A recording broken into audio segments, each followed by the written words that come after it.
Hi hello friends, എല്ലാ കൂട്ടുകാർക്കും പുതിയൊരു റിവ്യൂയിലേക്ക് സ്വാഗതം.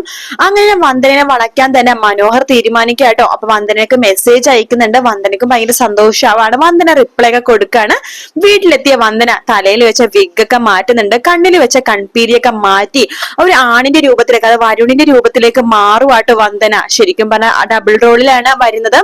അങ്ങനെ നമ്മുടെ മനോഹരുടെ ഒരു പണി കൊടുക്കാൻ വേണ്ടി തന്നെ തീരുമാനിക്കണം. അപ്പൊ ഓമയാണല്ലോ. അപ്പൊ ഓമ ആയതുകൊണ്ട് തന്നെ മനോഹർ വിചാരിക്കും ഇവളെ സ്നേഹം നടിച്ച് പറ്റിക്കാൻ വളരെ എളുപ്പമാണ്. ബഗാസുനെ കളിയാക്കി അവസാനം ഒരു ഓമപ്പെണ്ണെ തന്നെ ചതിക്കേണ്ടി വന്നല്ലോ എനിക്ക് എന്നൊക്കെ മനോഹറിന്റെ മനസ്സിലുണ്ട് കേട്ടോ. പിന്നീട് അങ്ങോട്ട് മനോഹർ വന്ദനയുടെ കൂടെ ആകെ കറക്കുവാട്ടോ. സരയുവിനെ വിളിക്കുന്നുമില്ല, സരയുവിനെ കാണാനും പോകുന്നില്ല. ആകെ ഇങ്ങനെ തന്നെ അവർ ബീച്ചിൽ പോകുന്നു, പാർക്കിൽ പോകുന്നു, കെട്ടിപ്പിടിച്ചിരിക്കുന്നു. അങ്ങനെ വന്ദന അടുത്ത് പറയുന്നുണ്ട്, നോക്കിയ മോളെ, ഞാൻ ഭയങ്കര പണക്കാരനാണ്, എനിക്ക് അമേരിക്കയിലും കന്നഡയിലും കൊറിയയിലൊക്കെ സ്ഥലങ്ങളുണ്ട് എന്നൊക്കെ പറയാണ്.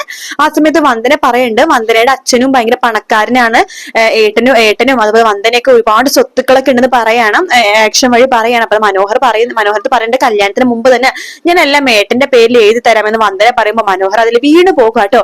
സത്യമാണോ? എനിക്കതിന്റെ ആവശ്യമൊന്നുമില്ല മോളെ, പിന്നെ നിന്റെ സന്തോഷം എന്നൊക്കെ പറയാണ്. അങ്ങനെ വന്ദനയായിട്ട് കണ്ട റെസ്റ്റോറന്റിലും ബീച്ചിലൊക്കെ കറങ്ങി നടക്കുമ്പോഴേക്കും ഇതിന്റെ എല്ലാത്തിന്റെ ഫോട്ടോസും വീഡിയോസും ഒക്കെ ജുബാനയും അതുപോലെ തന്നെ നിഷയൊക്കെ എടുക്കുന്നുണ്ടോ. ഇവരുടെ ഒരു പ്ലാൻ തന്നെയാണ് വന്ദന എന്ന് പറയുന്നത്.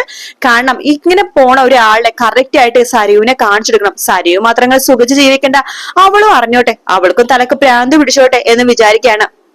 അങ്ങനെ അവരുടെ പ്ലാനിങ് വിജയിക്കുകയാണ്. അങ്ങനെ വന്ദനയെ കുറിച്ചുള്ള കാര്യങ്ങളൊക്കെ സരയുവിനോട് പറയുന്നുണ്ട്. സരയുവിനെ കാണിക്കാൻ വേണ്ടി തന്നെ ഇവര് ബീച്ചിലിരിക്കുന്ന സമയത്ത് സരയുവിനെ വിളിച്ചു വരുത്താണ്. സരയുക്ക് ആദ്യം ഒന്നും വിശ്വാസമില്ല. പിന്നെ സരയുവിന് പതിയെ സംശയം തോന്നി തുടങ്ങാട്ടെ മനോഹരന്റെ രീതിയിൽ. എന്തിനാ പറയാ, സരയുക്ക് പോലും മനസ്സിലായില്ല ഇതാണ് പെൺവേഷം കെട്ടിയതാണ്. സരയും ഷാരിയുടെ ഒക്കെ വിചാരം ഇത് പെണ്ണ് തന്നെയാണെന്നാണ് കേട്ടോ. എന്തായാലും സരയും മനോഹരൻ തമ്മിലുള്ള ബന്ധം രണ്ടും രണ്ടാവാൻ പോകുന്ന ഭാഗങ്ങളാണ് നമ്മൾ ഇനി കാണാൻ പോകുന്നത്.